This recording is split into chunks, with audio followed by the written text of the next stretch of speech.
Uma public inter college में गणतंत्र दिवस के अवसर पर उपस्थित सभी बुजुर्ग, कॉलेज के महाप्रबंधक, सभी अध्यापक बंधु और हमारे गायक बंधु, दूर दराज क्षेत्र से आए हुए जनता जनार्दन, नौजवान साथी, सभी माताएं बहनें, इस विद्यालय में पढ़ने वाले सभी छात्र और छात्राओं को मेरी तरफ से गणतंत्र दिवस की बहुत बहुत बधाई, बहुत बहुत शुभकामनाएं। हमारे देश में दो राष्ट्रीय पर्व हैं, एक 15 अगस्त और एक 26 जनवरी। दोनों का अलग अलग महत्व है। 15 अगस्त को स्वतंत्रता दिवस के रूप में जाना जाता है और 26 जनवरी को गणतंत्र दिवस के रूप में जाना जाता है। 15 अगस्त 1947 को हमारा देश आजाद हुआ और 26 जनवरी 1950 को हमारे देश में संविधान लागू हुआ। और जहां संविधान की बात आती है तो वहां स्वाभाविक रूप से बाबा साहब डॉक्टर भीमराव अंबेडकर जी की बात जरूर आती है। अब इस संविधान जब लागू हुआ तो संविधान की जरूरत क्या पड़ी? संविधान की जरूरत ये पड़ी कि जब देश 1947 में आजाद हुआ तो इस देश की व्यवस्था कैसे चले, इस देश के न्यायालय कैसे काम करें, इस देश की पुलिस कैसे काम करे, इस देश का कलेक्टर कैसे काम करे, तहसील और ब्लॉक कैसे काम करें और आम जनमानस को उनके हक और अधिकार कैसे मिले, इन सब चीजों के लिए एक किताब की आवश्यकता पड़ी, एक दस्तावेज की आवश्यकता पड़ी। उस दस्तावेज को लिखने के लिए एक 298 लोगों की एक समिति बनाई गई और उस समिति का नाम दिया गया संविधान सभा। और 298 में विभिन्न लोग रखे गए। फिर उस 298 में से एक संविधान प्राकलन समिति और बनाई गई जिसके अध्यक्ष बनाए गए बाबा साहब डॉक्टर भीमराव अंबेडकर।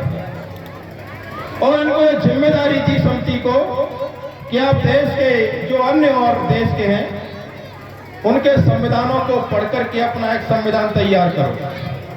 30 देशों के संविधान को पढ़कर बाबा साहब और उनकी जो समिति थी उसने अध्ययन किया।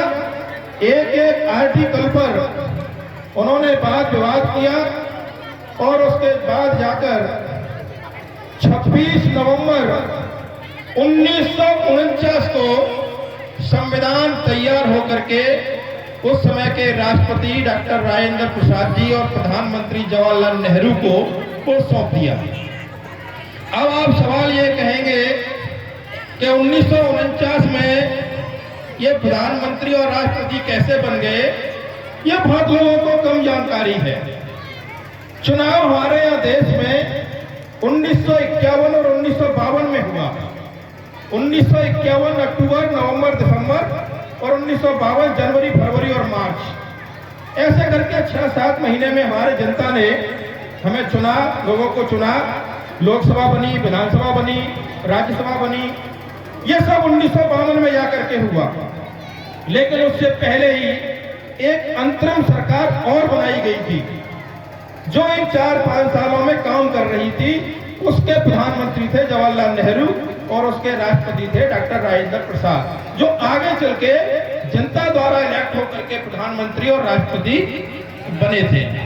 तो बाबा साहब ने जब 26 नवंबर 1949 को संविधान दे दिया तो फिर उसको 2 महीना क्यों और रोका गया? सवाल यह भी लोग करते हैं कि आखिर 26 जनवरी को ही क्यों संविधान लागू हुआ? उसका एक रीजन है कि 1930 में कांग्रेस कार्य समिति की बैठक हुई जिसमें पंडित जवाहरलाल नेहरू ने अपने अध्यक्षीय भाषण में कहा कि अंग्रेजों से कि हमें आजादी चाहिए और पूरी तरह से हमको आजादी चाहिए, और ये आजादी हम 26 जनवरी 1931 को लेके रहेंगे। ये प्रस्ताव 1930 में प्रस्ताव पास हुआ। उस दिन से यह 26 जनवरी का नाम पड़ा। उस दिन से लगातार फिर संघर्ष होता रहा। बहुत बातें थी जिन पे समझौता नहीं बन पाया अंग्रेजों से। उसके बाद लगातार लड़ाई लड़ने के बाद फिर 1947 में जाकर के आजाद हुआ।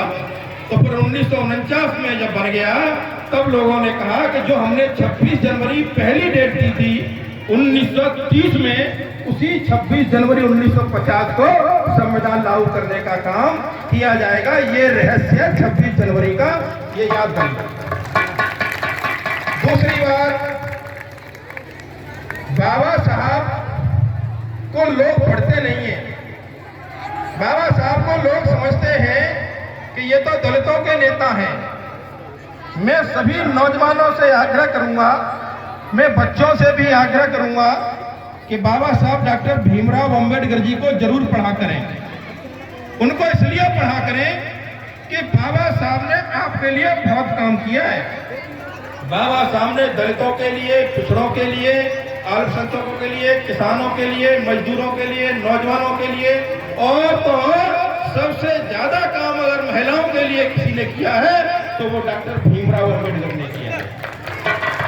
मैं अभी 3 कार्यक्रम और करके आया हूं, ये मेरा चौथा कार्यक्रम है, और मुझे उन तीनों कार्यक्रमों में कहीं भी बाबा साहब की तस्वीर और संविधान की किताब मुझे कहीं दिखाई नहीं दी। मुझे खुशी है इस प्रांगण में आकर कि मुझे 26 जनवरी पर बाबा साहब की तस्वीर लगी है, तो मुझे खुशी है।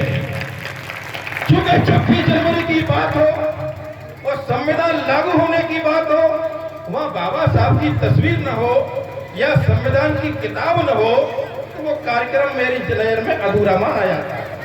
मैं 3 विद्यालय में पूछ के आया, विद्यार्थियों से पूछा, टीचरों से भी मैंने पूछा, और इस तरह से नौजवान और बुजुर्ग थे उनसे ही पूछा कि बताओ संविधान की किताब तुमने देखी है?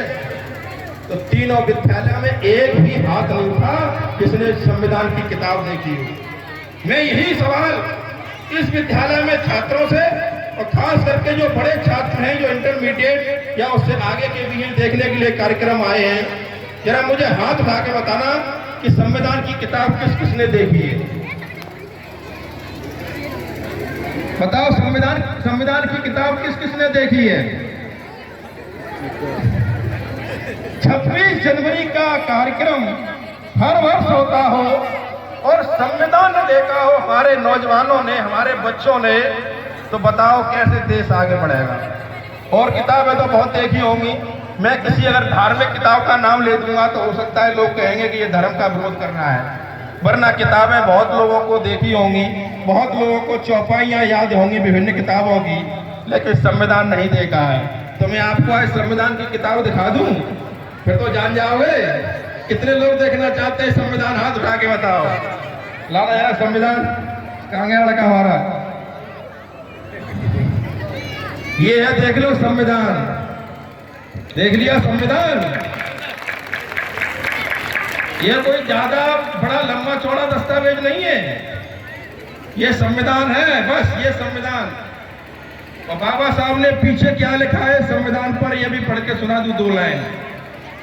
बाबा साहब ने पीछे लिखा है कि संविधान चाहे कितना ही अच्छा क्यों हो, यदि उसे लागू करने वाले अच्छे नहीं है तो संविधान निश्चय ही बुरा साबित होगा, और यदि संविधान कितना ही बुरा क्यों न हो, यदि उसे लागू करने वाले अच्छे लोग हैं तो संविधान अच्छा ही साबित होगा। ये संविधान है।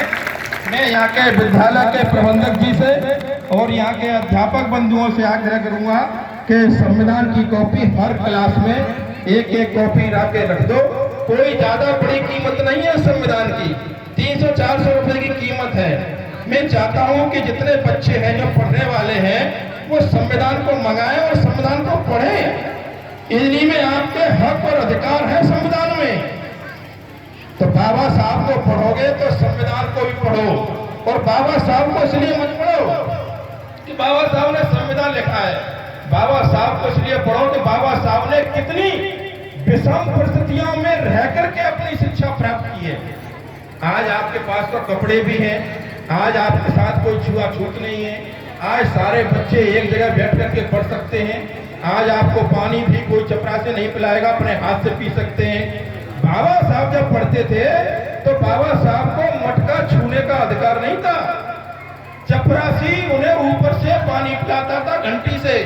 और जिस दिन चपरासी उपस्थित नहीं होता था विद्यालय में तो बाबा साहब को प्यासा रहना पड़ता था। बाबा साहब को अगर क्लास में बच्चे बैठे हैं तो बाबा साहब को क्लास से दूर बैठा करके बाबा साहब को पढ़ना पड़ता था। ये ऐसे थे बाबा साहब। लेकिन बाबा साहब के दिमाग में एक चीज थी कि अगर मैं से इस अपमान से डर गया, अगर मैं बेइज्जती से मैं डर गया तो मैं शिक्षा प्राप्त नहीं कर पाऊंगा। बार बार अपमान को झेलते हुए, बेइज्जती को झेलते हुए और बाबा साहब ने शिक्षा प्राप्त की। और कितनी शिक्षा प्राप्त की पता है आपको? बाबा साहब ने 26 डिग्रियां हासिल की, 9 भाषाओं का ज्ञान था बाबा साहब को, 4 विषयों में पीएचडी की बाबा साहब ने। और इन परिस्थितियों को रह करके बाबा साहब ने शिक्षा प्राप्त की। आपके पास तो अच्छे कपड़े भी हैं, आपके साथ तो कोई ऐसा दुर्व्यवहार भी नहीं होता है, फिर भी पढ़ने में आपको कठिनाई महसूस होती है। बाबा साहब ने एक ही बात कही थी कि शिक्षा वो शेरनी का दूध है, जो पिएगा वही दहाड़ेगा। तो बस मैं एक ही अनुरोध करने आया हूँ, बच्चों, जिंदगी में अगर आगे बढ़ना है, जिंदगी में अगर तरक्की करनी है, आपको अच्छी जिंदगी जीनी है आपको, तो केवल एक ही रास्ता है, उसका नाम है शिक्षा, शिक्षा और शिक्षा। शिक्षा के अलावा कुछ नहीं है। और शिक्षा केवल आपको यही नहीं सिखाती कि आपकी नौकरी लग जाए, शिक्षा आपको बहुत कुछ सिखाती है। शिक्षा आपको सही का सही और गलत का गलत कहने की हिम्मत देती है। शिक्षा एक ऐसा धन है जो कभी बटेगा नहीं। इसलिए मैं गार्जियंस लोगों से भी कहना चाहता हूँ, नौजवानों से भी कहना चाहता हूँ कि दुनिया भर के जो खर्चे हैं ना, फालतू के खर्चे गिना दूं। फालतू का खर्चा मृत्यु भोज का फालतू खर्चा होता है। भागवत का भंडारा, भागवत कराना फर्जी, फिजूली, भागवत कथा, कावड़, पूजा पाठ, मंदिर मस्जिद चढ़ावा, ये सब फिजूल के खर्चे हैं। मैं इनका विरोधी नहीं हूँ, मैं भागवत का विरोधी हूँ, मैं धर्म का विरोधी हूँ, भगवान का विरोधी हूँ, मैं विरोधी नहीं हूँ। मैं बस एक बात कहना चाहता हूँ कि जो समय आपका पढ़ने का है वो समय सिर्फ पढ़ाई में लगाइए। तुम्हारी भागवत सुन के, कथा सुन के तुम्हारा कल्याण हो नहीं सकता है। कावड़ ला करके तुम्हारा कल्याण नहीं होगा।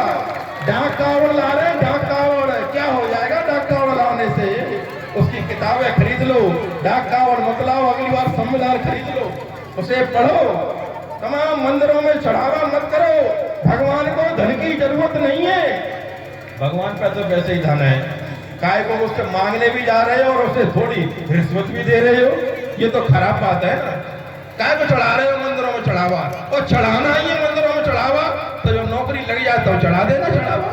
इस समय एक एक रुपया जोड़ो, एक एक रुपया। अच्छा ये बताओ, मैं नौजवानों से ये पूछना चाहता हूँ, जब नौजवानों की जब शादी देखने के लिए तुम्हें आते हैं तो तुमसे यही तो पूछते हैं कि लला बेटा क्या कर रहे हो, पढ़ रहे हो या कितने पढ़े हो? किसी ने आज तक तुमसे ये पूछा है कितनी कावड़ लाए हो, कितनी कथा सुनी है, कितनी भागवत में गए हो, कितने भंडारे खाए हैं? कौन पूछी हो तुम्हें? कौन नहीं पूछी होगी? यही पूछी होगी शिक्षा के बारे में। अब मैं बेटियों से पूछना चाहता हूँ, जब बेटियों को देखने आते हैं तो बेटियों से भी यही पूछते हैं कि बेटा कौन सी क्लास में पढ़ रही हो, या कितनी पढ़ाई कर रही है, या आगे क्या करोगी? कभी ये पूछा कितने व्रत रखे हैं तुमने, कितने मंदिरों में लोटा चढ़ा के पानी चढ़ाया है तुमने, कितने नवदुर्गा व्रत रही हो?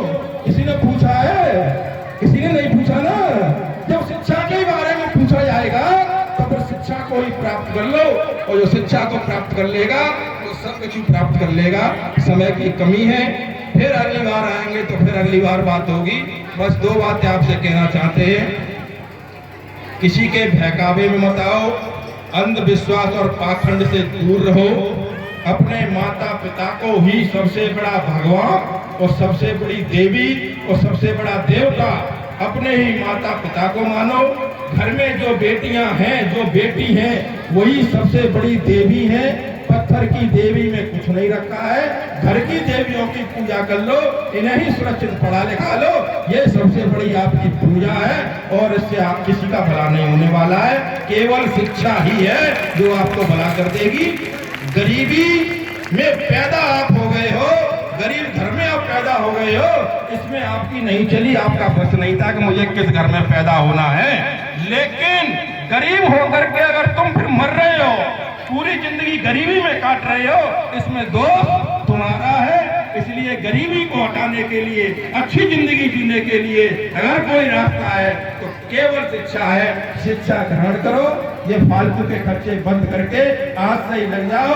और बेटियों से मैं कहना चाहूंगा, आज से 8 साल पहले मेरा एक भाषण हुआ था, एक विद्यालय में मेरा भाषण सुना था एक व्यक्ति ने, और उसने उसकी बेटी भी लाया था वो व्यक्ति, और उसकी बेटी की जब शादी हो रही थी तो उसका पिता 7 लाख रुपया खर्च करना चाहता था बेटी की शादी में। उस बेटी ने कहा कि पिताजी रुक जाओ, ये 7 लाख रुपए मुझे दो, मुझे 2 साल और तैयारी करने दो, उसके बाद मुझे 7 लाख रुपया मेरे दहेज में दे देना।